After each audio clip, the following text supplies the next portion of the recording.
লাচ্চা সিমাইয়ের ভিতরে ডিম দিয়ে ভীষণ মজার একটা ডেজার্ট আইটেম তৈরি করে দেখাবো। আর এই ডেজার্টটা খেতে ছোট বড় সবাই খুবই পছন্দ করবে। তো আশা করি রেসিপিটি ভালো লাগবে। ভালো লাগলে প্লিজ একটি লাইক দিয়ে ভিডিওটি শেয়ার করে দিবেন। আর খুব বেশি ভালো লেগে থাকলে আমার পেজটি ফলো করে আমার পাশে থেকে যাবেন। তো এখানে আমি লাচ্চা সিমাই নিয়েছি, এক প্যাকেটের 3 ভাগের 2 ভাগ এখানে নিয়েছি। 1/4 কাপ দিয়ে দিচ্ছি পাউডার মিল্ক, 1/4 কাপ চিনি আর একটা ডিম দিয়ে দিচ্ছি। এখন এই সবকিছু একসাথে খুব ভালো করে মেখে নিতে হবে। 3 টেবিল চামচের মতন লিকুইড দুধ দিয়ে দিচ্ছি। আবারও সবকিছু খুব ভালো করে মেখে নিচ্ছি। সব শেষে 1 চা চামচ দিয়ে দিচ্ছি ঘি। ঘিটা দেওয়ার চেষ্টা করবেন, তাতে করে খুব সুন্দর একটা ফ্লেভার আসবে। সবকিছু আবারও খুব ভালো করে মেখে নিয়ে এখন এখান থেকে ছোট ছোট ডো নিয়ে এরকম বিস্কিটের শেপের মতো বানিয়ে নিব। প্রথমে 2 হাতের তালুর ভিতরে ঘুরিয়ে চাপ দিয়ে একটু শেপটা ঠিক করে নিলেই হয়ে যাবে। সবগুলো লাচ্চা সিমাইয়ের মিষ্টি আমি একইভাবে বানিয়ে নিয়েছি। এখন এগুলো তেলে ভেজে নিব। তার জন্য একটা প্যানে পরিমাণ মতো তেল দিয়ে দিয়েছি। তেলটা যখন সামান্য গরম হবে এই অবস্থাতে মিষ্টিগুলো দিয়ে দিতে হবে। মিষ্টিগুলো দেওয়ার পরে প্যানটা ধরে এভাবে একটু ঝাঁকিয়ে নিতে পারেন। দেন যখন হালকা একটু শক্ত হবে একটা কাঁটা চামচ দিয়ে এভাবে উল্টে পাল্টে মিষ্টিগুলো ভেজে নিতে হবে।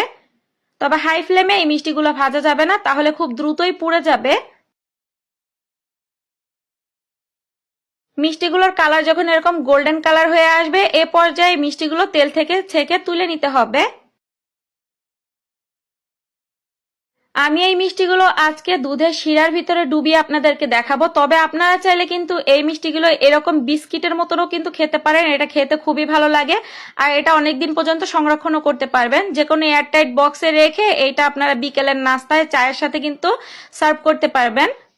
তো আমার আজকের রেসিপিটি আপনারা কে কোন এলাকা থেকে দেখতেছেন চাইলে কমেন্টস করে জানাতে পারেন, যাতে পরবর্তীতে আমি আপনাদেরকে ধন্যবাদ জানাতে পারি। একটা প্যানে 3 টেবিল চামচ নিয়েছি চিনি।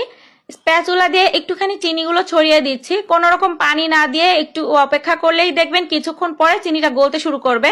যখন চিনিটার একটা সাইড গলে এরকম কালার ধরা শুরু করবে তখন স্প্যাচুলা দিয়ে নেড়ে চেড়ে এটা ক্যারামেল তৈরি করে নিতে হবে। যখন ক্যারামেল হয়ে গিয়েছে এখানে আমি 1/4 কাপের মতো পানি দিয়ে একটুখানি আবারও নেড়ে চেড়ে নিচ্ছি। সরাসরি ক্যারামেলের ভিতরে দুধ দিচ্ছি না, তাতে করে অনেক সময় দেখা যায় ছানা কেটে যেতে পারে। এখন এখানে আমি 1 লিটার লিকুইড গরুর দুধ দিয়ে দিচ্ছি। আর এই গরুর দুধটা আমার আগে থেকেও জাল করা ছিল। ছোট 2টা তেজপাতা, 1 টুকরো দারুচিনি, 2টা এলাচ দিয়েছি। 1/2 কাপ দিয়ে দিচ্ছি চিনি, 1 চিমটির মতো দিয়ে দিচ্ছি লবণ। এতে করে মিষ্টির টেস্টটা ব্যালেন্সে থাকবে। চিনিটা গলে যে দুধটা যখন হালকা কুসুম গরম হবে এ পর্যায়ে এখানে 1/4 কাপ দিয়ে দিচ্ছি পাউডার মিল্ক।